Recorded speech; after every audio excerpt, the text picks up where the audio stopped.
Hey, Battle Bill here with another video, and we are using and abusing the newest addition or most recent addition to the Go Battle League PvP meta, and that is the Rock Fairy type XL Carbink. And this Pokemon is something that trainers that have attended either the London, Osaka, or NYC Go Fest only have access to, but all trainers will have a chance to get it this upcoming weekend, August 26th and August 27th, through the Worldwide Go Fest, through either both raids or research. And I highly recommend taking advantage of this because this Pokemon is going to be everywhere, at least for this following week, if you haven't seen it everywhere already. And we put it together with one of the most obvious teams and most easily buildable teams that you can get for a Catch Cup. Now, it is a week, and who really wants to be doing Catch Cup at the end of the day? But some of y'all are making your last-minute legend pushes, so I had to give you the sauce, had to get you the quality content, the solid team composition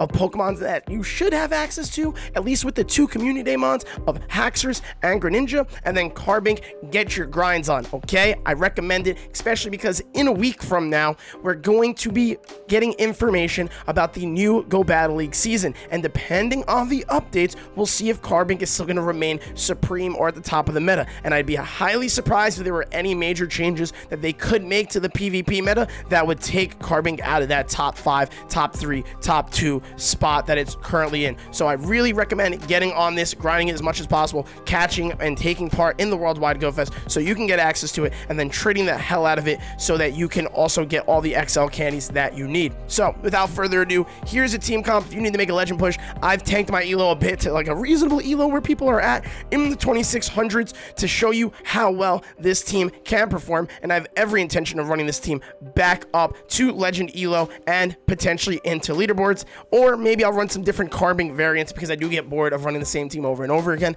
especially when, you know, it's like it's easy mode, easy claps. The team is too good, I'm too good at this game. It's obviously the driver, not the car, or a combination of both. But without further ado, don't forget to like, comment, subscribe, and let's jump right into the rest of these battles. So we got our Hacks going up against a counter Poliwrath, another community day mon that you're going to run into a boatload of times in this Catch Cup meta, and we're going to be spamming some break and swipes at it. We know we need to keep alignment because our Carbink is lined up with a Charizard. Our opponent thought they can counter us down. They were unable to. They were unsuccessful. We have shield advantage and we kept switch. This match is essentially over. Carbink is going to absolutely decimate this Charizard. And then we're going to find out what the last Pokemon in the back is. Look at that, a little Roasty Toasty from the Blasty Bee on the Charizard doing no damage. And then the #1 Metamon that we've seen throughout the entire Play Pokemon circuit, up to a whopping total of 85% of all teams at Worlds or throughout the season. Metacham getting absolutely bullied and abused by this Carbink is crazy. Opponents about to top left. They're seeing their worst nightmare here in this Carbink, throwing a Rock Slide, taking out the Metacham's remaining health. Charizard's coming back in, and Carbink is showing that it is here. It is mainstay. It is going to change the way we see the current PvP meta. And let's get into the next match. So we got a positive lead with Carbink on the bug poison type of Ariados. They safe swap into another Poliwrath, so we kind of know how this matchup already plays out, but it partially depends on movesets. Our last opponent was running Scald Dynamic Punch. This opponent's running Power Punch. This is going to absolutely change how this mirror goes. They also outpace us, and I don't want to go down 2 shields and no shields before I've gotten a shield from them. So we let this next one come through. We go for another breaking swipe. Either we're going to keep alignment and have shield disadvantage, or we're going to be equal in shields and lose alignment. They decide that they don't want to flip switch. Might have been a mistake on their part. Let's find out. Depends on whatever their last Pokemon is. We've got our Carbink up against the Ariados. They're spamming all the resisted lunges. Look at how little damage this does. I mean, it's insanely resisted, but the point is, look, a cross poison's about to come through. This is going to be neutral because of Carbink's Fairy and Rock typing, and that still does no damage. So we're sitting in one of the most comfortable spots we could possibly be in, eating move after move after move, hoping that the Ariados does not boost, which is going to be great for us. They'll get to another cross poison just before the Rock Throw takes out their remaining health, and then it's going to come down to whatever their last Pokemon is, which is going to be a Charmalolan Ninetales. So Carbink is looking for the ill 1v2 to win this match because Greninja is essentially dead weight. We swap it in, it gets off a Hydro Cannon, it gets the shield, it did something for us. Will Carbink, with the tiniest sliver of health, be able to pull out this match? We get the first Rock Slide off, it gets the last shield, we go for the back-to-back Rock Slides, we get the extra Rock Throw through. Will this be enough? Bang! No, it's not. The Alolan Ninetales with 1 HP in a dream is able to take out the Carbink's remaining health, and unfortunately, Carbink was not able to 1v2 there, but considering how much dead weight the Greninja was, that match was insanely close. Getting to the next match, in a positive lead, they save swap in the Umbreon. That is not a counter to Carbink first and foremost, but we still swapped into our Haxorus because Haxorus is going to still be a solid answer to the Umbreon. We did have to use a shield so that we can keep alignment. We don't want that knocked out lined up with our Greninja. We want to keep it locked up against our rock type Carbink, and we're gonna go for the breaking swipe here. Will this take out the Umbreon's remaining health? It does. They let us have alignment. They have shield advantage, but Carbink doesn't need shields. That's also the best part about this team, is that these two Pokemon, Glass Cannons, insanely weak to Charm because of the Dragon typing, Dark typing. Carbink, Fairy Rock type. Not like it resists Charm, but it's so thick it doesn't need shields. It does well against Fairy types because of its Rock Fairy typing. At least it plays it neutrally, and again, essentially covers that weakness due to that. So essentially, Bulk doesn't need shields. These two mons can eat up all the shields and then wreak havoc. Even Greninja throughout this collection of battles is an absolute savage with Water Shuriken and how much it's able to just spam off charge move after charge move. We've seen that recently with the community videos that have come out on Greninja and its moves, and our opponent lost track of our energy, got greedy. They should have been on a Seed Bomb. They should have taken us out by now, but they made the crucial mistake to play into CMP, and Greninja, with it being so glassy, has an exceptionally high attack stat. So Carbink comes in, takes care of the Trevenant, and this match is wraps. Or what it came down to, you know, Carbink trying to 1v2 again, which might have been possible, but we don't have to worry about it. Getting to the next match, we got our Carbink lined up with the Greninja, and if you're wondering what we do in that situation, we play into the mirror. They're going to throw Hydro Cannon, and that's essentially a mistake. As long as you throw in proper timing, you want to get out these Night Slashes. You should be able to get ahead in energy if your opponent's going to throw Hydro Cannons instead of Night Slashes. Here, though, they're going to recognize their mistake. No, they're not. They're going to throw another Hydro Cannon, and we CMP'd. So that's the one unfortunate thing. This matchup specifically will go better if your Greninja is not that great of IV, because a lot of this will fall onto CMP that I keep on losing. But if you have a higher attack stat, you will end up winning it. They go for the Night Slash. They finally recognize the mistake in their ways, but that's okay. We've killed out a lot of the switch timer, and now we're going to put our Haxorus onto the Greninja, take it out in literally 3 counters, and then see what their backline consists of. They have a Tentacruel here, which is not going to be great for our Haxorus because they're going to resist all the counter damage due to their poison typing, but we're going to spam as many breaking swipes as we can, and we're going to CMP them on this charge move, which is going to be fantastic for us because of the fact that it'll almost take them out, and Haxorus has done its job.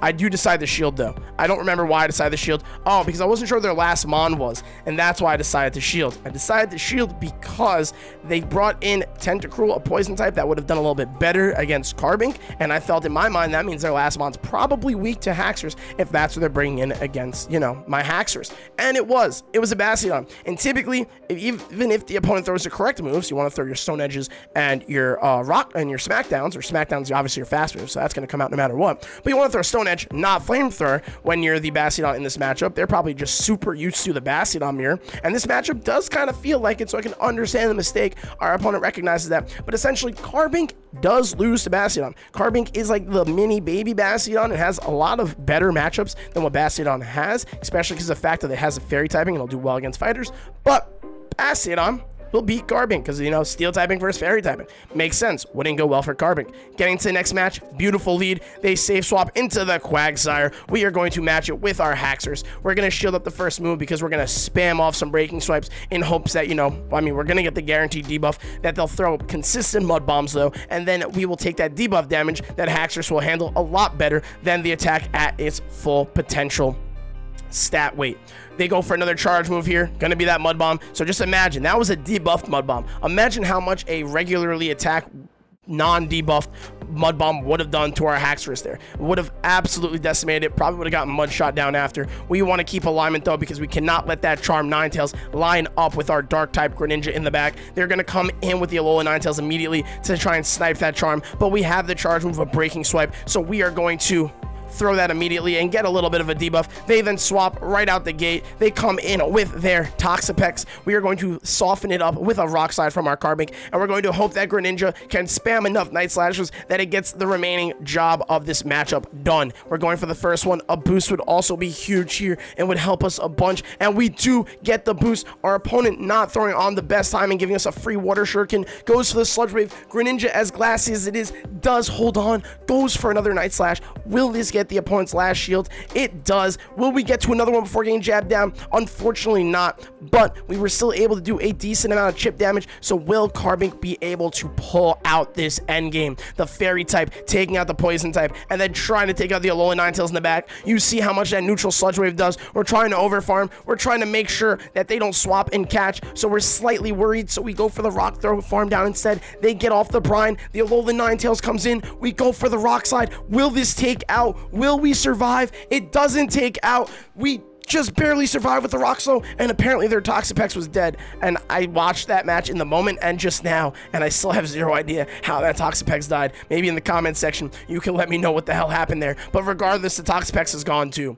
Getting to the next matchup, we lose lead, we swap to Greninja, we lose swap, but what's really cool about Greninja with Hydro Cannon is it's going to survive this pup coming through and get to another Hydro Cannon. So either we're going to flip switch in the zeros, or we're going to get shield advantage, and then we're going to come with our Carbink and Rock Throw the Scrafty down. They end up deciding they want to play the zero shields out.